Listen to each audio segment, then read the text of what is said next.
அலைக்கும் வரஹ்மத்துல்லாஹி வபரகாத்துஹு. அனுமதி பெறுவதின் அவசியங்கள். அல்லாஹுடைய தூதர் ஸல்லல்லாஹு அலைஹி வஸல்லம் அவர்கள் உங்களில் 3 முறை அனுமதி கேட்டு அனுமதி கிடைக்கவில்லை என்று சொன்னால் அவர் திரும்பிவிடட்டும். இந்த செய்தி அபூ தாவூத் என்ற நூலிலே 5180 என்ற எண்ணிலே பதிவு செய்யப்பட்டிருக்கிறது.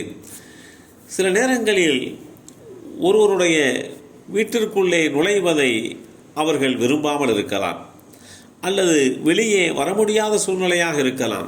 அது மாதிரி உண்டான தருணங்களிலே அதிக நேரம் நின்று கொண்டிருப்பதனால் யார் சந்திக்க வந்தாரோ அவருக்கும் அது நேர விரயம் என்கின்ற ரீதியிலே வந்துவிடும். அதேபோல் வீட்டிற்குள்ளே இருப்பவர்களுக்கும் சங்கடத்தை ஏற்படுத்தி கொடுக்கும். இந்த அடிப்படையிலே தான் இது மாதிரி உண்டான நெறிமுறைகளை இஸ்லாம் வகுத்து கொடுத்தது. உமர் ரலியல்லாஹு அன்ஹு அவர்களை சந்திப்பதற்காக வேண்டி அபூ மூஸா அல்-அஷ்அரி ரலியல்லாஹு அன்ஹு அவர்கள் அனுமதி கேட்டு வந்தார்கள். 3 முறை அனுமதி கேட்டும் அவர்களுக்கு அனுமதி வழங்கப்படவில்லை. திரும்ப வந்த வழியே அபூ மூஸா அல்-அஷ்அரி ரலியல்லாஹு அன்ஹு அவர்கள் சென்று விட்டார்கள்.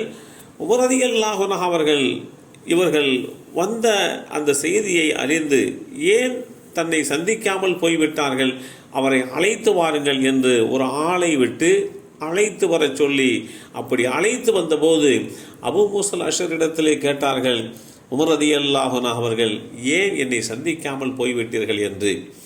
அதற்கு அபூ மூஸா அல்-அஷ்அரி ரலியல்லாஹு அன்ஹு அவர்கள் சொன்னார்கள், நபி ஸல்லல்லாஹு அலைஹி வஸல்லம் அவர்கள் ஒருவரிடத்திலே ஒருவரை சந்திப்பதற்காக வேண்டி செல்கின்ற போது 3 முறை மாத்திரம் அனுமதி கேட்கலாம்.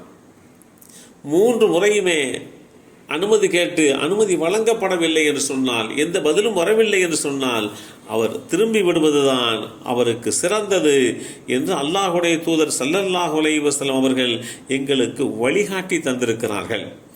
அந்த அடிப்படையிலே தான் உங்களை சந்திப்பதற்காக வேண்டி வந்தேன், அனுமதி கேட்டேன், அனுமதி வழங்கப்படவில்லை, எனவே நான் திரும்பி சென்று விட்டேன் என்று தான் அறிந்த சஹீஹுல் புகாரியிலே பதிவு செய்யப்பட்டிருக்கக்கூடிய 2062 என்ற எண்ணில் இருக்கக்கூடிய அந்த நபிமொழியை ஆதாரமாக சொன்னார்கள். உள்ளே இருந்து பதில் வரவில்லை என்று சொன்னால் வேதமறை குர்ஆனும் அல்லாஹுடைய தூதருடைய அந்த வழிகாட்டுதலும் திரும்பி சென்றுவிட வேண்டும். ஆனால் அதற்கு மாறாக வீட்டிலே இன்னும் நடக்கிறது, இந்த புறம் இருப்பார்களா அந்த புறம் இருப்பார்களா, ஏன் நம்முடைய வார்த்தைக்கு பதில் வரவில்லை என்றெல்லாம் ஆராயக்கூடாது, கண்காணிக்கக்கூடாது என்கின்ற நிலையையும் இஸ்லாமிய மார்க்கம் தெளிவாக நமக்கு எடுத்துச் சொல்லியிருக்கிறது. பொதுவாக ஒருவர் தன்னுடைய இருப்பிடத்தில் இருக்கின்ற போது அவருடைய பிரைவேசி என்பது மிக முக்கியமான ஒன்றாக பார்க்கப்படுகிறது. அந்த நேரத்திலே இன்னொருவர் வருகின்ற போது அங்கிருக்கக்கூடிய சூழ்நிலைகளை அனுசரித்துத்தான் யாரையும் உள்ளே அனுமதிக்க முடியும். இல்லாத பட்சத்தில் அனுமதி கொடுக்காமல் பதிலளிக்காமல் இருந்துவிட்டால் யார் அனுமதி கேட்டு வந்தார்களோ அவர்கள் திரும்பி சென்று விடுவதுதான் அவர்களுக்கு சிறந்தது என்பதையும் இந்த கட்டத்திலே இஸ்லாமிய மார்க்கம் தெளிவான முறையிலே நமக்கு எடுத்துரைக்கிறது.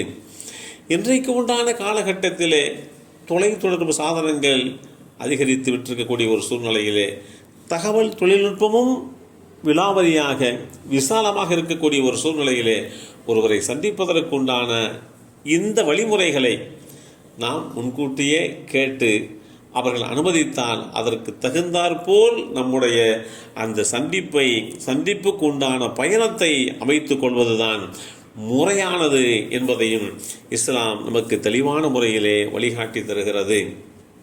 ஏதோ பார்க்கிறோம் சந்திக்கிறோம் என்றெல்லாம் இல்லாமல் இது சாதாரணமான ஒன்று அல்ல.